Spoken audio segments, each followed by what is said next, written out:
So it seems Ed is far from finished with my Mercedes, and while he's getting his hands dirty, I'm off to meet a guy called Steve, who's got a cracking 2.5 Cosy that I'm hoping to test drive. Can't wait.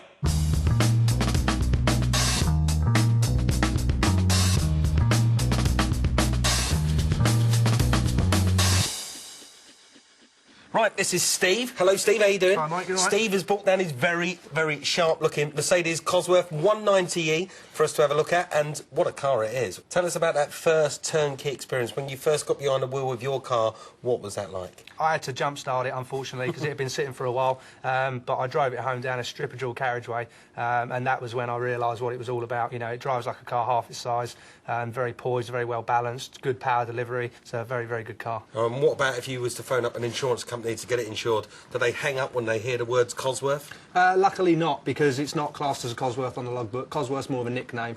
As far as the insurance company is concerned, it's a 2.5 litre 16 valve.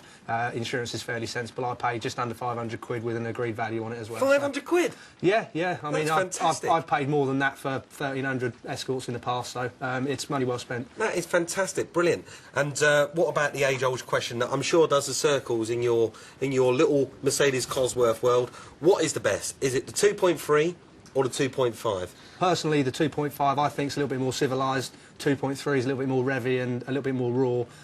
They're both good cars. 2.5's got a little bit more power, a little bit more top end. But whatever floats your boat, there's plenty of both about, so whatever's there, really. Right, now, yours is the 2.5. It is the daddy, yeah. And it wants to be driven by the daddy. I bet it does, yeah. This is what I was going to ask you next. I know that you lovingly care for your car, but I was wondering if you'll be brave enough to let me have a little go in it myself. Well, in the 2 years of ownership, no one has ever driven the car apart from me. Really? My wife's never driven it. I've never used a garage, so a garage has never driven it, but as long as you promise to give it some stick, you can oh, have a go. fantastic. Words that I like to hear. Thank you. Right. I will look after it. Good stuff. Cheers, Steve. Cheers.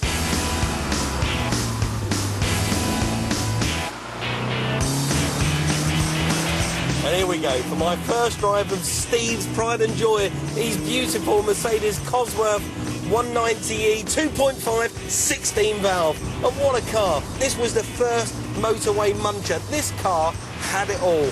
In spades, fantastic. It just feels terrific. Absolutely mint. Listen to the sound. And it keeps going. It just keeps going. Fantastic.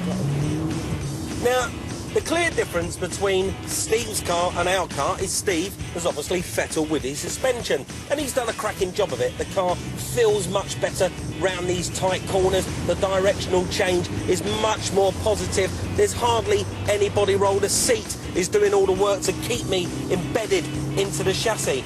However, our car has got the original suspension, and I like that. Ed does need to do a little bit of work to our car, but I don't want him in any way to change the ride height or the setup. It's not worth lowering. It's worth keeping totally original. Steve's car's great, but our car could be better. Is our car any closer to going like this one? Back in the workshop, Ed's looking at the exhaust.